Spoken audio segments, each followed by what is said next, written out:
Секојдневно сме сведоци за злоупотреба на алкохолот во секојдневниот живот, а посебно злоупотребата на алкохолот и учеството во сообраќајот е во јавноста многу критикувана и секојдневно коментирана. Сепак јас сметам дека злоупотребата на алкохолот колку повеќе е присутна, толку помалку постои одреден критички однос на јавноста према ова штетна појава во општеството.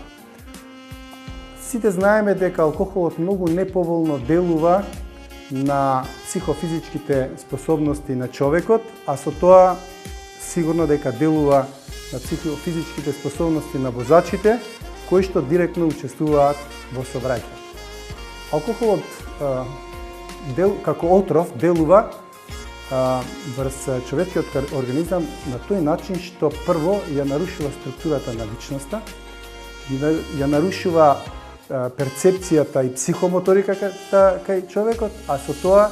и ги намалува психофизичките способности кај индивидуата. Затоа внесувањето на и мала количина на алкохол, дури и она фамозна концентрација за која што нашите позитивни законски прописи велат дека може да биде присутна, а тоа е 0,5 промили, според некои научни истражувања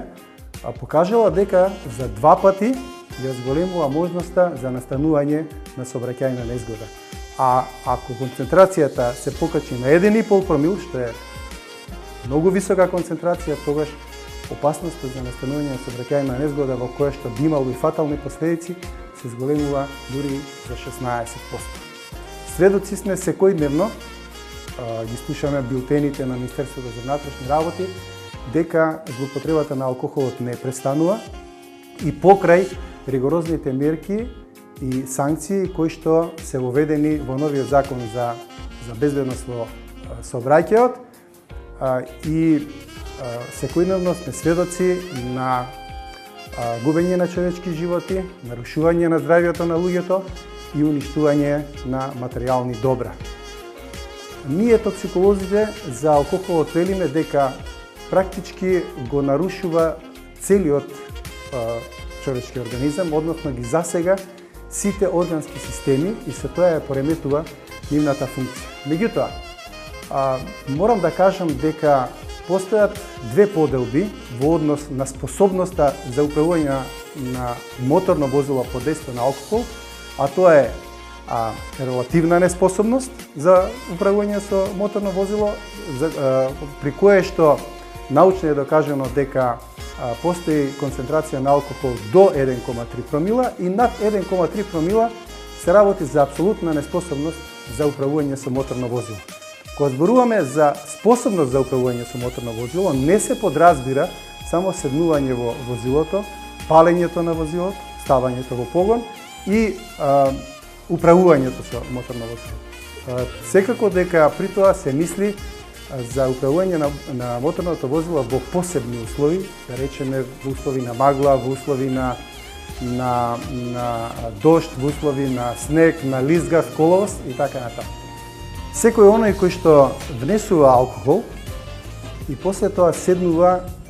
во своето возило и станува учесник во сообраќајот, мора да биде свесен дека со излегувањето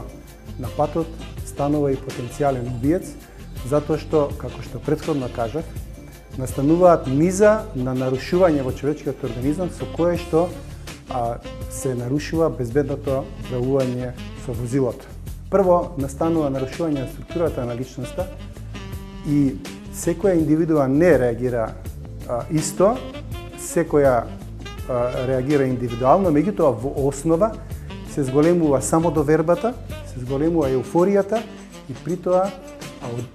нормални ситуации кои што настануваат за време на учество во сообраќајот погрешно се проценуваат и се прават грешки при кои што може да има фатални последици не само по здравјето на возачот и неговите сопатници, туку може да настанат и фатални последици за другите учесници во сообраќајот. покрај тоа настанува нарушување на функцијата на сетилните органи. А кај индивидуа која што нема внесен алкохол, видното поле се движи помеѓу 180 и 220 степени. Кај индивидуа која што внела алкохол, дури и во толкава количина, која што ја покачува концентрацијата на оние фамозни 0,5 промили, толку многу се стеснува видното поле да возачот во најнормални ситуации во сообраќајот не ги гледа случувањата кои што се случуваат странично, лево и десно од него, онака како што ги гледа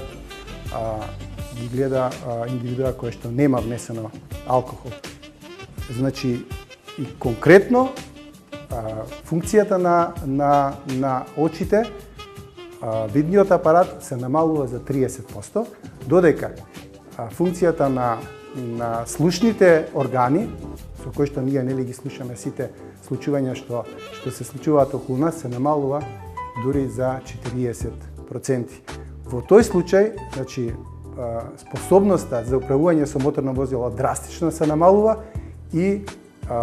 индивидуата која што управува моторно возило во таква состојба е опасност на патот и представува опасност за сите други учесници во сообраќајот и при тоа може да настане хаварија која што никој не ја посакува и да имаме загуба на човечки животи, тешки нарушувања на здравјето на луѓето проследени со тежок инвалидитет